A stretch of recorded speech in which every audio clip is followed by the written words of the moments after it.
Well then, that was a mistake edit on that man's part, and he admitted that he used CapCut, so that's what's up. I gotta change the. Definitely gotta change the resolution so I can run 60 FPS because it's running 4K 30, and it's not too synced up with my camera and the microphone. You know that. But anyways, y'all, what is good? It's your boy Vian. We about to actually, what's it called? Just react to this trailer together, and then the other trailer, I guess. Just get right into it. Honestly, word. I'm actually excited for this game. I'm a COD fan. Been playing since World at War. Yeah, I'm excited for this game. I don't care, bro. Like, as long as you're having fun, that's all that matters. Black Ops 6 had its times. Like, Season 4 was the worst season for me. When we got the Grief update, a lot of bugs came out around then. Like, to the point I made a video that I had to scrap because they ended up fixing it pretty quick, honestly. So, whatever. We're gonna see what this is about, because I'm honestly not too interested in Battlefield this year. I actually do like Battlefield. I just don't like Battlefield 6, even though it's just a beta. But personally, when Battlefield 1 beta came out, I like that better than the Battlefield 6 beta. So we're gonna see what they got going on. So let's get right into this.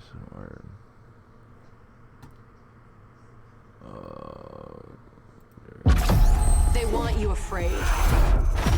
Fear makes you easier to control. It's time to wake up. Your streets shall once again run red with your blood. Raul Menendez ignited global unrest on an unprecedented scale. Menendez is a 2035. terrorist. We're bringing peace and security to the world. He refuses to let me go. Stop looking backwards, Dayton. What matters is what we do next. A lot of people counting on us for answers. It's crazy. I have never played the campaign for the past 3 years. I just want to play the Cold War, Black Ops 6, and this one for it. One day. Inspector 1, report. Need a sit rep.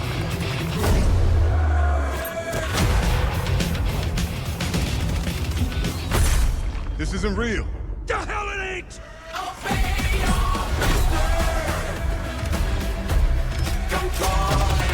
That's tough. It is BO2 inspired, for sure.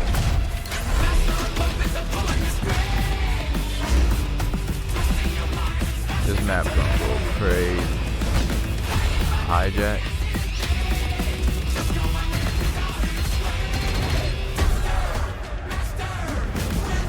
Avalon, about time he released this. Word. Pull it together, man! So eager to leave, David. Killing the man is a hell of a lot easier than killing the idea. You were never cut out to be a Mason. I seen a snippet of that, like, why that look like the Sam robot? But I'm sure it's probably not. But continue. No more games. This ends now.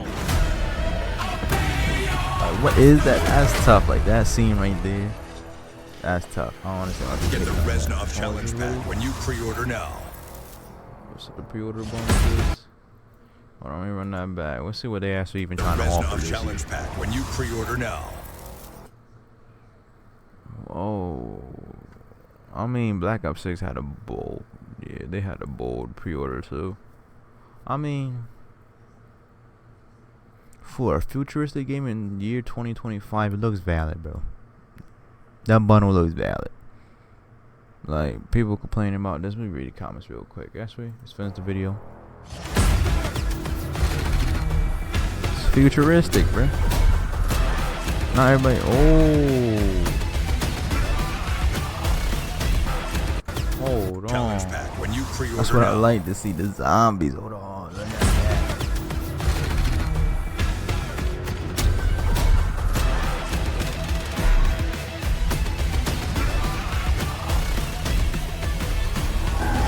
Dead Ops Arcade. Wow, they showed it all just like that. Hendrix. That's nuts. I put a smile on my face. They was fighting in the Reckoning, showing it in the trailer, so I feel like that's gonna be the Outbreak map, which is cool. Control. So we finished that. Now let's watch the Insider drop and really see what's going on. Cause actually I forgot to watch look at the reviews. Let's see. Control. Look at the reviews real quick. Gameplay 95 cinematics, 5% gameplay. Okay, people already hating. Infinite Warfare versus Battlefield 1 vibes all over again. Yes, and then that's what we want actually, because they both did their own thing. Infinite Warfare, it was hated because they didn't like the technology or the futuristic, but like people forget. Everyone is so selfish in the big 2025. Like, let me go to full screen for this, bro. Like, everyone is so selfish. They forgetting mad people actually liked Black Ops 3 and Infinite Warfare. Like, just because y'all didn't like it doesn't mean everybody like hates it. That's why Call of Duty struggle every year to make a game. They don't know what to do. Now they going back to their roots. They want to go to this futuristic shit years ago. Obviously, they want to go back to it. So now, I say if y'all want to hate, if the game is ass, go ahead and hate, bruh. You win at that point, because like this is another Black Ops title from literally last year, like BO6 to BO7, 2 years. That's ridiculous. But if the game is ass, which I don't feel like it is, because when you start going to the futuristic, we don't know what's really going on for real. They can do anything. Like, they could do possibly anything.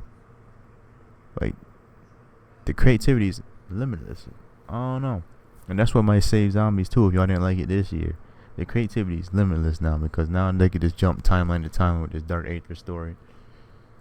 Same with the campaign mode play. We're gonna see. I sound like I'm glazing crazy. Like, I know the Blame Truth and Nero Cinema motherfuckers probably looking at me crazy for glazing, but like, y'all gotta remember other people enjoy this game too. Just because you don't like it and y'all making money off of these hate videos doesn't mean not everyone likes it. Like, even I watch the hate videos, they're entertaining as fuck, because y'all got some facts sometimes, but you also gotta remember other people got their own shit going on. They enjoy this too. Like, I'm going to work before and heard people talk about, oh, I don't see the problem with Call of Duty nowadays. It's the same game. Technically, it's not the same game. It's just, what's the best way to say it? Chicken with no seasoning, maybe. Chicken with no seasoning. But there's other worse games. Like, when you play that in the big 25, it's not that bad. If you go back to the older games there, literally, I'm not even gonna get into that conversation, but we'll say the other games that is broken, bro. This is nostalgic bait. Nostalgic bait we miss. So whatever. Let's get back into the next video. Actually, a couple more comments. Let's see. Fear is the power. Not listen to your community. See you guys in Battlefield 6. Like, see, like look at this. It's people like this. This makes zero sense, and motherfuckers gotta stop coping. People stay talking about this game, but be the first ones to make a video on it or watch the trailer. The hate. It's like, y'all just bandwagons. Y'all just hating the hate, man. You just hating the hate. Like, for real. These motherfuckers come here to watch it. This actually made me pre-order Battlefield 6. Congrats to you, buddy. I hope Battlefield 6 succeeds. I personally don't like it at all, but it's just a beta. I'm gonna buy the full game and play it. I'm gonna buy Black Ops 7 and play it. I'm probably gonna like Call of Duty, but I'm a Call of Duty fan. Like, simple as that. And whatever. Next video. Let's see.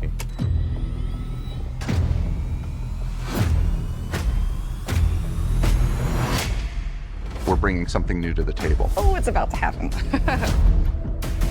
I think they're in for a nice surprise, yeah.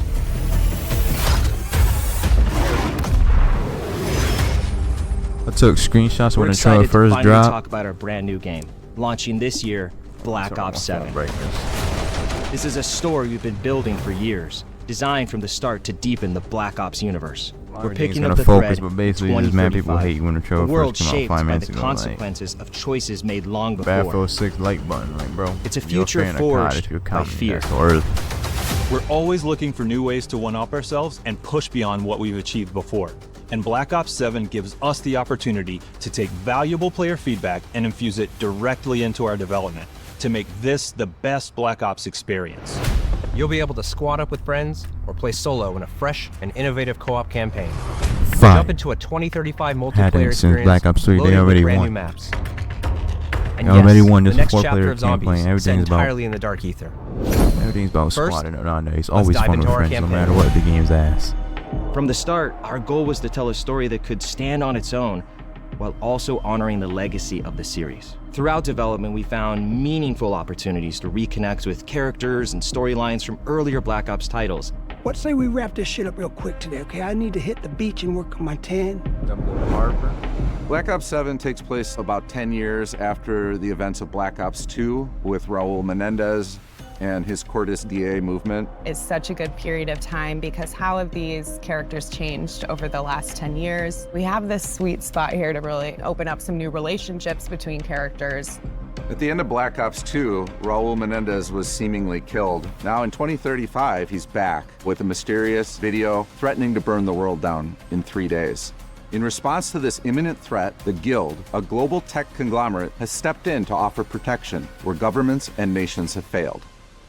David Mason, callsign Section, is back, deployed to investigate the new danger. What begins as a tactical operation quickly unravels into something far more disturbing as they uncover a weapon engineered to turn fear into an instrument of war. So when the team gets exposed to it, we get to dig into twisted versions of their memories. It really plays on their fears. It puts them into this kind of paranoid state.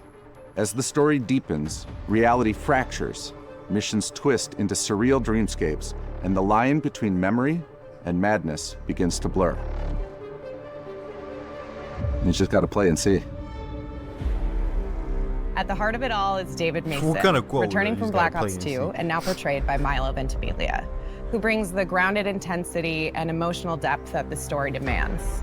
David is a true leader, but he's riddled with doubts. He's always worried, did he do the right thing? That fear is really the basis of this story. Under the authority of now Commander Troy Marshall, David now leads a new JSOC unit, codenamed Spectre 1. As the world spirals into uncertainty, David must hold his team together. Now let's meet the team. Mike Harper returns. I see a funny motherfucker was talking about complaining about how they showing mad cinematics. Do people just want them to like spoil the game nowadays? Like, what's your objective? Like, y'all just complain about everything. What's the objective here? With his tough-as-nails attitude and signature humor. We get this good balance of the energy that he brings, but also the way that he can take David aside and be really honest with him. Michael Rooker reprises the role, and he brings every ounce of personality you'd expect. The guy is not a lot of fun. Balancing Harper's bold personality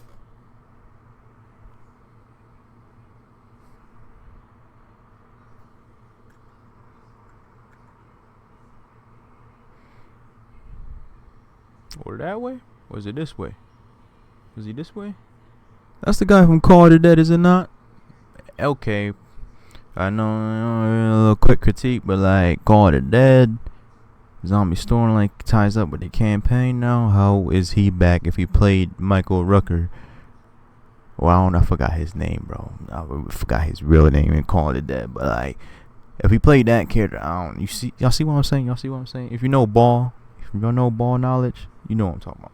Of the energy that he brings, but also the way that he can take David aside and be really honest with him. Peacekeeper. Michael Rooker reprises the role, and he brings every ounce of personality you'd expect. The guy is not a lot of fun. Balancing Harper's bold personality is Eric Samuels, portrayed by John Eric Bentley. After protecting the president alongside David and Harper back in Black Ops 2, I may be fried, but I don't know. Michael Rooker may have played Harper whole time. And I'm just stupid, so he's gonna let that slide. And the buffer is crazy.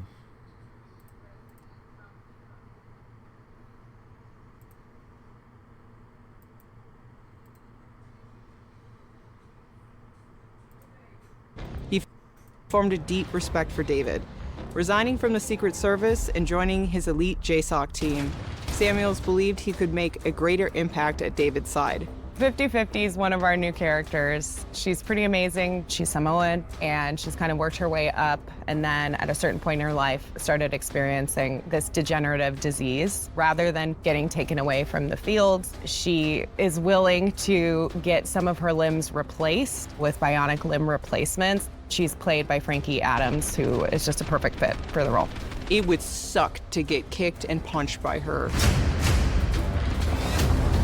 Alongside these new and returning faces, we're introducing Emma Kagan, portrayed by Kiernan Shipka. As the CEO of the Guild, Emma has positioned herself as humanity's last line of defense against the emerging threat. But her philosophy on how to confront this crisis puts her at odds with David and his team, raising questions about trust, control, and the cost of survival. You'll also meet operatives like Slade Razor Barrick, who heads up Spectre 2, the secondary JSOC team supporting the mission. Integral to our story is the enduring shadow of Raul Menendez. Now, as the world spirals towards chaos once again, the question isn't just whether Menendez is back, it's whether David is ready to face what that truly means. It was just the beginning. A necessary first step. Mission variety is at the core of Black Ops 7. I can say that you are definitely going to see some of the most trippy shit you have ever seen in a Call of Duty campaign.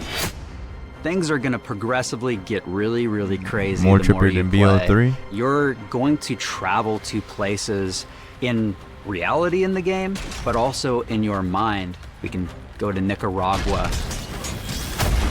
We can go to Los Angeles, all within the span of seconds because there's no limitations on what this mindscape can bring. Avalon isn't just where the story begins, it's where it unfolds. It's where the Guild is based.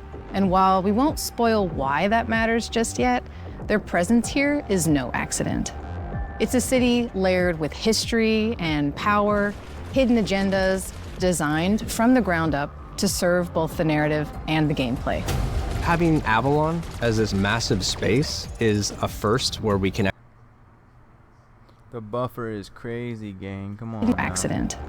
It's a city layered with history and power, hidden agendas, designed from the ground up to serve both the narrative and the gameplay. Having Avalon as this massive space is a first where we can actually integrate seamlessly into the campaign. You're doing a very specialized mission here, and then you go back to Avalon and you're progressing the story. It's a place where the past and future collide, and where the truth about Menendez and the Guild waits to be uncovered. And as part of the co-op campaign, we're unleashing something bold. Elo site confirmed. And as part of the co-op campaign, we're unleashing something bold. The endgame. This isn't just a final mission. It's a proving ground. A culmination of everything you've learned through the campaign, then turn on its head. The endgame is a social experience where you and your squad will need to master abilities, survive overwhelming odds, adapt under pressure, and break the rules of what you thought a campaign could be. And you get to do it not just with your friends, but there's another 28 players, so 32 in total. It is truly a living world. With this whole new canvas at our fingertips, we wanted to make sure players could be rewarded in fresh new ways, even if they only play for the story. So for the first time ever, we're proud to announce we're bringing global progression to campaign in Black Ops 7. Earn XP, complete challenges, level up your weapons in the campaign, and bring them into MP, Zombies, or Warzone. Built for solo or co-op play, this campaign pulls you into a threat that demands your attention, twists your expectations, and reminds you exactly why Black Ops stories are so unique. It's gonna be a camel for campaign. If I take a step back and say what was the vision for multiplayer in Black Ops 7, it really started with that 2035 setting. Moving forward to 2035 lets us push the gameplay, make sure that we're making the most balanced and fun game as possible. I'm really pumped for all the new, exciting tech and improvements that we're bringing to weapons this project. We'll have 30 new exciting tech and improvements that we're bringing to weapons this project. Yeah, it's futuristic. Yes, I love it.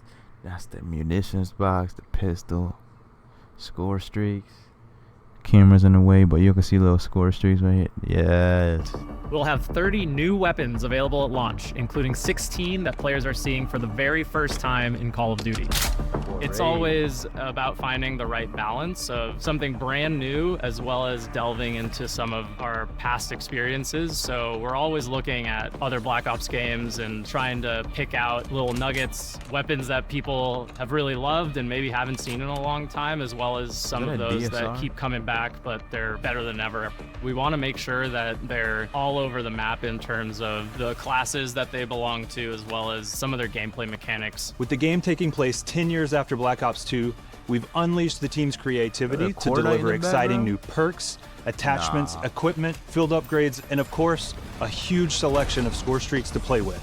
With our new arsenal of gadgets, we're introducing a system we call overclocks, allowing players to progress and unlock increased capabilities for equipment, field upgrades, and score streaks. I'm halfway through the... Why are people hating on this? Y'all... It's something new. Y'all been playing the same game since Modern Warfare 2019, if you really think about it, multiplayer-wise. It's all on the same engine. So even the score streaks were boring, bro. Like, oh my goodness. Like, we about to get some crazy shit. Oh... Overclock system puts even more agency and power into the hands of our players, allowing more customization of your gameplay experience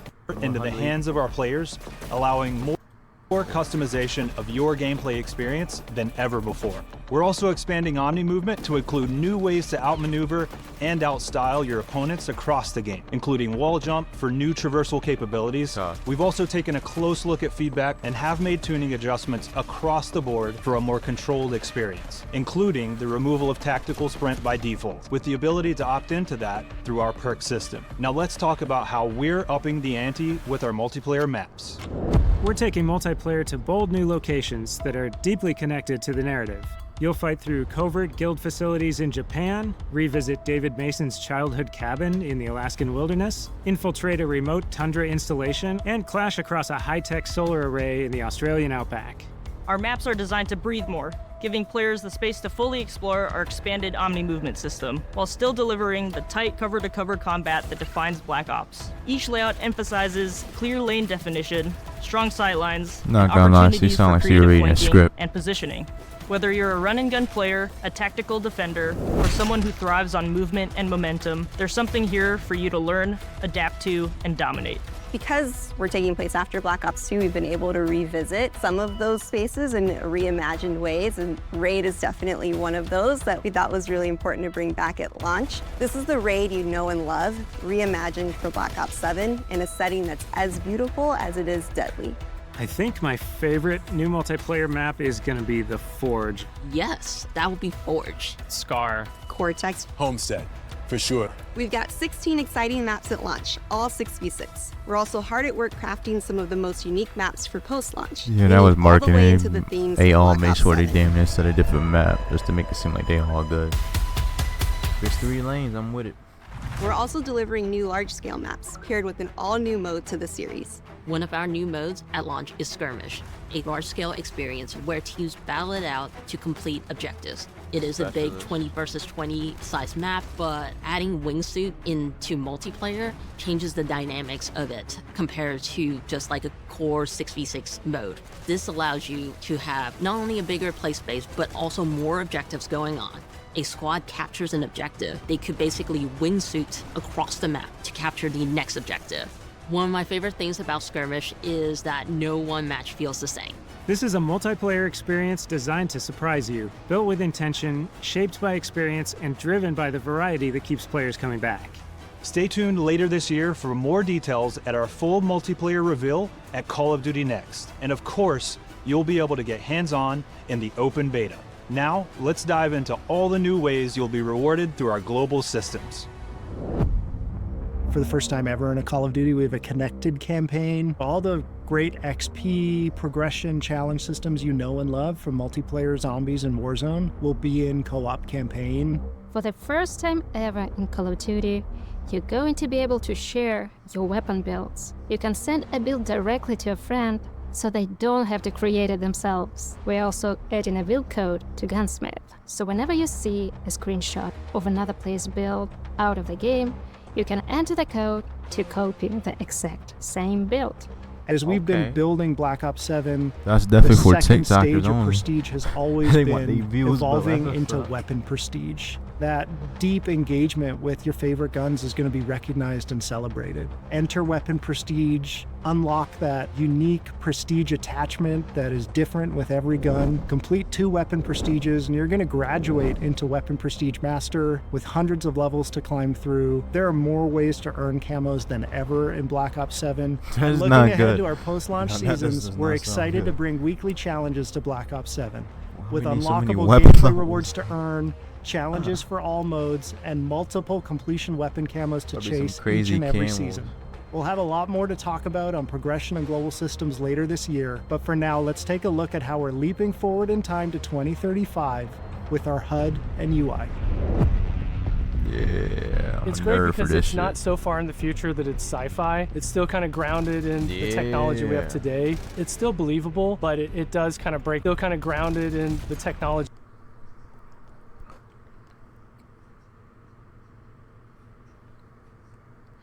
Give it here.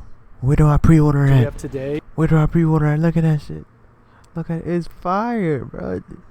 I'm already knowing people going crazy.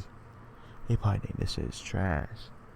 And a lot of them people probably gonna watch this video and think I'm just a glazer, but like, y'all gotta give credit where it's real. Was there? I can't even talk right. It's still believable, but it does kind of break free from the constraints. There's a lot of VR and AR headsets that have come on the market in the last few years, and so if you take a look at that and you imagine, okay, 10 years down the line, what's that going to look like?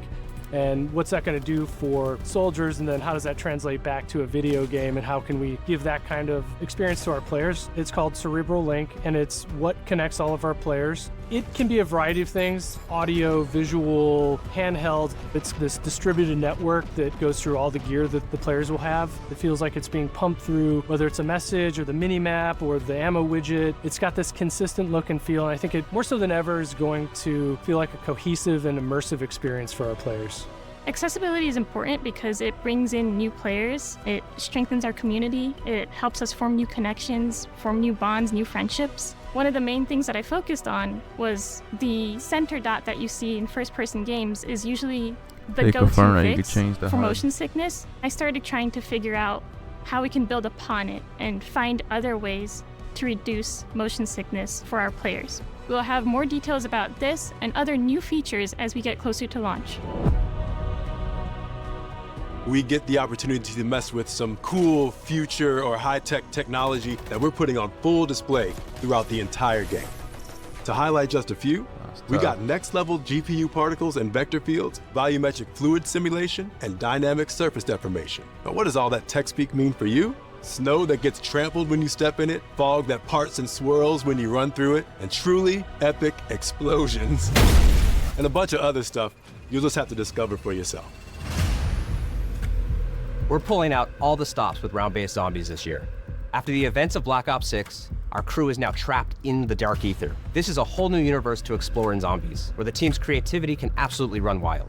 Our crew is essentially in prison here. No need to fight to discover a way to escape this reality. As if that wasn't enough, they've just come face to face with an alternate incarnation of our original crew, Richtofen, Takio, Nikolai, and Dempsey, with no idea who they are or why they're here. We're delivering a truly massive ground-based map at launch, packed with new features, as well as the return of survival maps for the first time since Black Ops 2.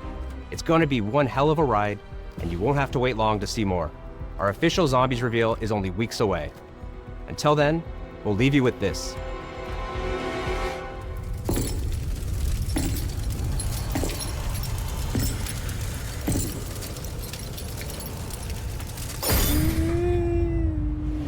On behalf of all the studio teams working to bring Black Ops 7 to life, thank you for being part of this journey. We have so much more to show you, including new gameplay features, our MP and Zombies reveals, and more coming in the next weeks. In the meantime, mark your calendars for the... Before I read the comments, let's get right into this, bro. Let's get right into this before I read the comments. So, Black Ops 7 reveal, reaction, how I feel. I think that shit look fire. As a fan of BO3, and the futuristic stuff in COD. I was a fan of Advanced Warfare 2 back in the day. Me and my boy, shout out that boy Colby. We was running that up crazy. Now, future COD is fire. Even to the point, that boy might even come back around because he liked them type. But, like, that's another thing. A lot of people forget. There's a good part of the fan base that likes the futuristic. So, I don't know. Zombies look fire. Little snippets, the features. I think what's really a red flag is the weapon prestige, because, like, why do we need so many levels unless they do the camo system like MW3 did, where you just get mad XP, level it up, and you get that crazy type camo? Then it's like, alright, whatever. You just more camos to do than just a basic dark matter, right? But other than that, I think it looks good. The game looks different from the last CODs we had past 5 years, so that's a plus. We're winning already there, bro. Co-op campaign, new HUD UI. They talk about new HUD UI and zombies, animation features. Graphics keep getting better. We should see how they do these microtransactions. I mean, it can't be that bad, y'all. Like, it's in the future. Can't be that bad. Like, I feel y'all on the Beavis and Butthead, and like that stuff did get corny in BO6, most definitely. But I feel like they did that on purpose. But we're gonna see. If we come back to this video, we react back to it when the game comes out. We'll see if I eat my words. Possible change. I might eat my words, but I got faith. I don't care. See, first comment. I can't wait to see. Oh, I won't gotta change the screen. Let me go back. Yeah, this motherfucker said, I can't wait to see the Beavis and Butthead wall running backwards. Was decided. See you lads in Battlefield 6. They always say they listen to feedback. They need to stop lying. They are listening to feedback. They're trying to cater to everybody, you fucker. Black Ops can be like, yeah, the next one. See, I don't even need to read all this. We have made skill-based a lot stronger to keep players' rage quit and making sure they keep low to keep them coming back. I don't know. I think skill-based matchmaking might be a little bit of myth. This is a click of a rant. I gotta make another video on it. That might be a little bit of myth. Y'all gotta forget, Call of Duty been out for years. I think Black Ops 3 probably hits 10 years now, finally. Y'all gotta remember, we're gonna get better at the game naturally, just because of how many years we've been playing it. It's not skill-based. I mean, it's skill-based matchmaking, but y'all also gotta get better. Like, y'all putting all the blame on the game skill-based match. You also gotta get better. Like that butt sliding shit, non-stop sliding in a new game, like slide cancel, that's corny and all. Like, that's above average, but like an average player should be able to slide, jump real quick, shoot by now. The game been out for years, bro. Come on now, there's no excuse. And it sounds like I'm just defending the game being a dick writer, but like,